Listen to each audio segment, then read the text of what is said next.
decorations up? Good work, people. Good work. The Christmas decorations are still up because Christmas isn't over. For those of you who weren't properly taught the 12 days of Christmas, there are 12 days after, not the 12 days before. So yes, Christmas is still up, and on this last day, maybe I still have it up because I love our kid's star. Do you love this star? I love this star, and I loved this on Christmas Eve. It was just, the way the stars lit up this space was just magic. Maybe I want to leave it up to remind me of the way the kids came down with their angel news, ringing their bells at the 4 o'clock service. As Suzanne said, the angels begin the story. Maybe the kids should be the angels and begin the story, and it was just perfect.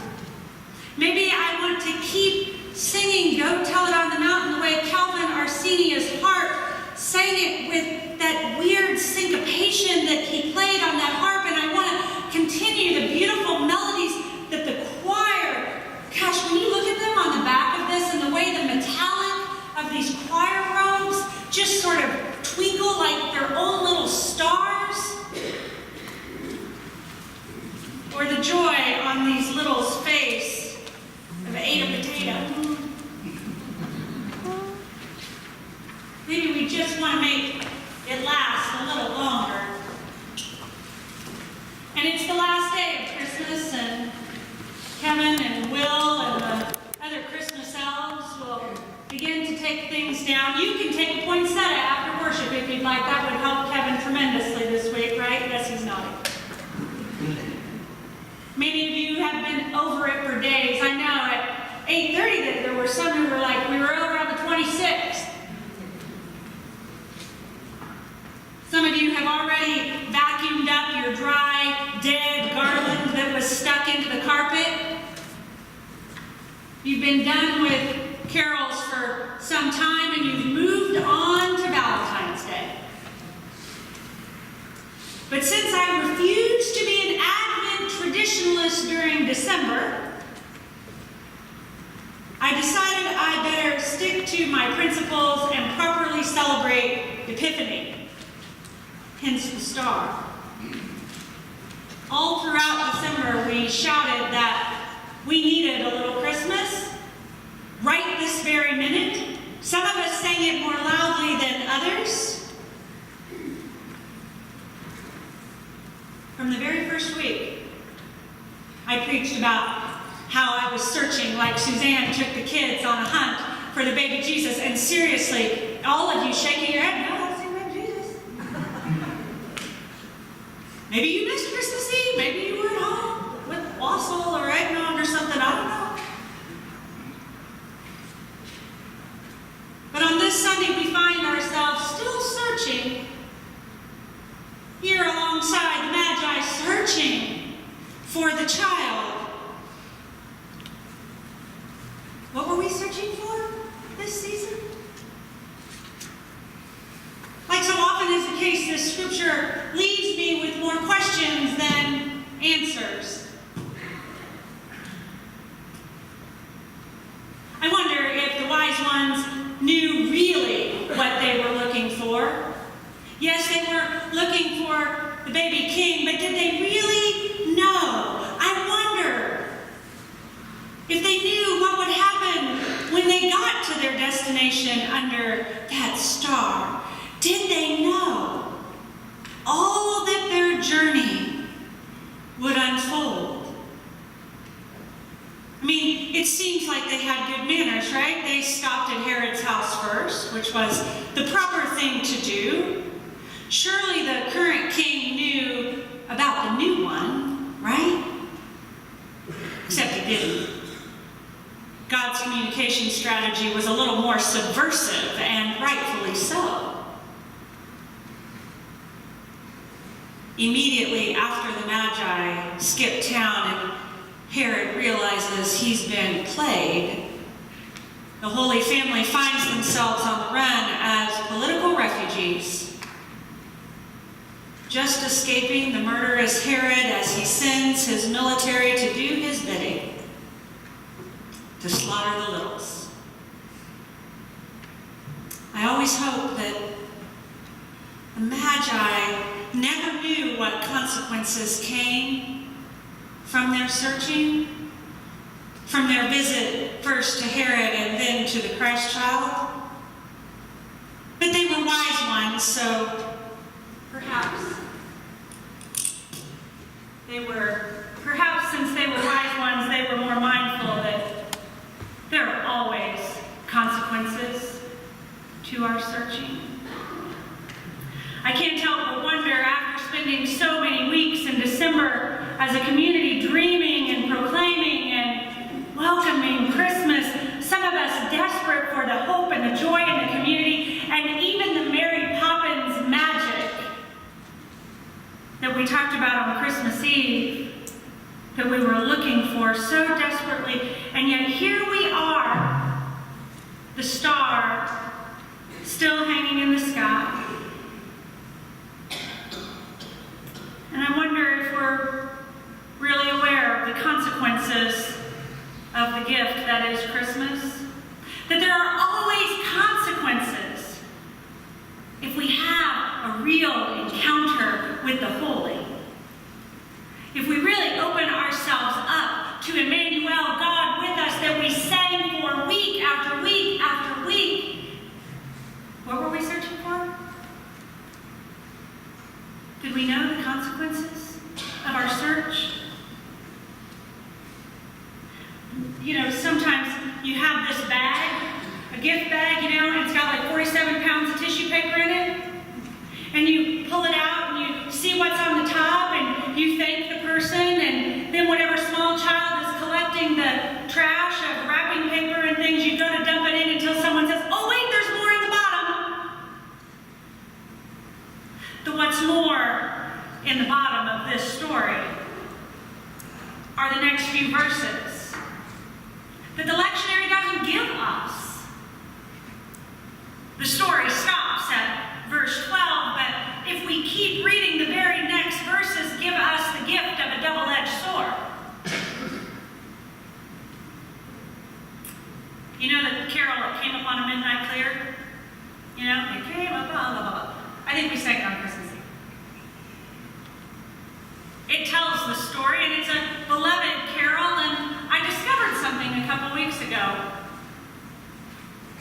I discovered that one of the original verses from 1849 isn't in our hymnal. And it's in none of the hymnals that sit on the shelf behind my office. It's as if there's this third verse that has been packed away with old ornaments that we leave in a box and don't hang on our beautiful trees, perhaps because we're embarrassed of it. We sing the verses about the angels and their harps. We had harps on Christmas Eve, so I imagine that the angels had harps, and the angels sang these glorious songs that bring us to tears with their Christmas Eve melodies, just like the originals. We sing those verses. But then there's this verse 3. Yet with the woes of sin and strife, the world has suffered long. Beneath the angel strain have rolled 2,000 years of wrong. And man, at war with man, hears not the love song that they bring. Oh, hush the noise, ye men of strife, and hear the angels sing. You're trying to remember if you've ever sung that, haven't you? I see that on your face. 2,000 years of wrong, man at war with man hears not the love song which they bring. Oh, hush the noise. I feel like that third verse is important for us. At least it's becoming important for me, challenging me in this new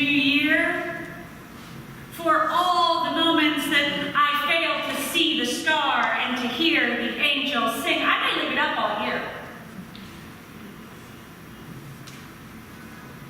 I think that's Herod's problem, right?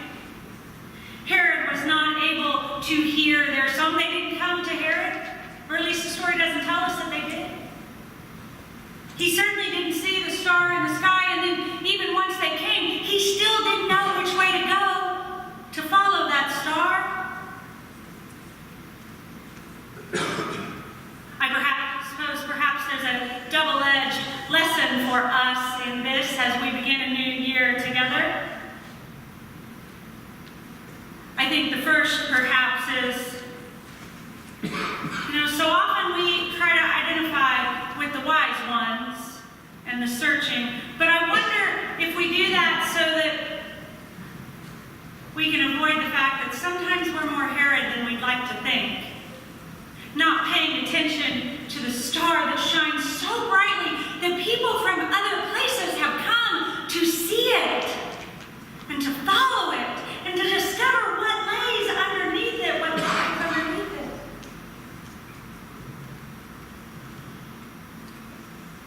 How often do the angels sing their song and we're so busy with all the stuff that's wrong that we don't hear the beautiful song that they're singing? Or there's so many lights in the sky of our world that we are blinded to the one that is guiding us.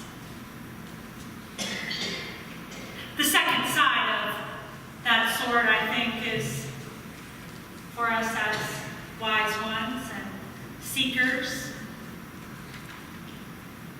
I think the double edge on that sword is finding the unexpected consequences of what our search for Christmas leaves us with. We get searching and going along, and suddenly we get derailed, and as the scripture says, we have to go home by another way. Right? Isn't it nice when you know your way somewhere and you don't even have to turn the GPS on and it's familiar, and you go down to where old, Mrs. Jones lived, and you turn right, and then you go down to the 7-Eleven and you turn left, right? Well, what happens when the 7-Eleven becomes a quick trip and you keep telling people to turn left at the 7-Eleven and they can't find it? Or the road gets blocked because they're fixing a bridge on 435 and you have to go home by a different way, and suddenly, how does this GPS thing work? I think that's the real message of Epiphany, at least for me this year, is home by another way. Kids, who knows why they went that way? After an encounter with the holy, after an encounter with the divine, there is no going back the way we came. Not if it's changed you in some way. And for us as a community, I think 2018 brought us so many powerful encounters with God and with one another. And we are different on this day than we were last year on this day. We are different because some of you weren't here last year on this day. New ones have joined our journey. Some of us have had an encounter with the cross that was so powerful that we know that there's no way to go back the way we came.